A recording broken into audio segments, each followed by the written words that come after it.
ভারতীয় সিনেমায় দুই গুরুত্বপূর্ণ নাম শাহরুখ খান এবং ঐশ্বরিয়া রায় বচ্চন। পর্দায় তাদের রসায়ন যে দর্শকের দারুণ পছন্দ তার প্রমাণ ছিল জোশ, মহব্বতে এবং দেবদাস চলচ্চিত্রগুলো। কিন্তু এই জনপ্রিয় জুটির ব্যক্তিগত জীবনে এমন একটি বিষয় ঘটেছিল যার ছেদ পড়েছিল তাদের বন্ধুত্বের সম্পর্কে। জল এতদূর গড়িয়েছিল যে ঐশ্বরিয়ার শাশুড়ি বর্ষিয়ান অভিনেত্রী জয়া বচ্চন চর মারতে চেয়েছিলেন শাহরুখকে। শুধু তাই নয়, এক সাক্ষাৎকারে সরাসরি তার সেই ইচ্ছে প্রকাশ করে ফেলেন জয়া বচ্চন। কিন্তু কেন?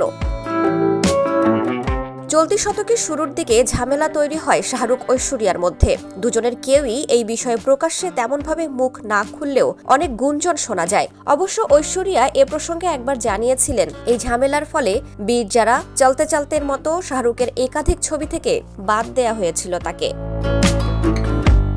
পাল্টা জবাবে শাহরুখ অবশ্য কিছু বলেননি, কিন্তু এমন কিছু মন্তব্য করেছিলেন যা তথাকথিত শাহরুখোচিত নয়। ফলে বচ্চন পরিবারের সঙ্গে সেই সময় তার সম্পর্ক তলানিতে থাকে। যে কারণে 2008 সালে দেয়া এক সাক্ষাৎকারে এ প্রসঙ্গে জয়া বচ্চন কড়া ভাষায় বলেছিলেন, শাহরুখের ওপর রেগে আছি আমি, ওর সঙ্গে কখনো এই বিষয়ে কথা বলার সুযোগ হয়নি, কিন্তু অবশ্যই বলবো, যদি ওকে আমি বাড়িতে পেতাম তাহলে কষিয়ে একটা চর মারতাম, ঠিক যেমন ভাবে আমি আমার ছেলেকেও মারতাম ও যদি এমন কিছু করত।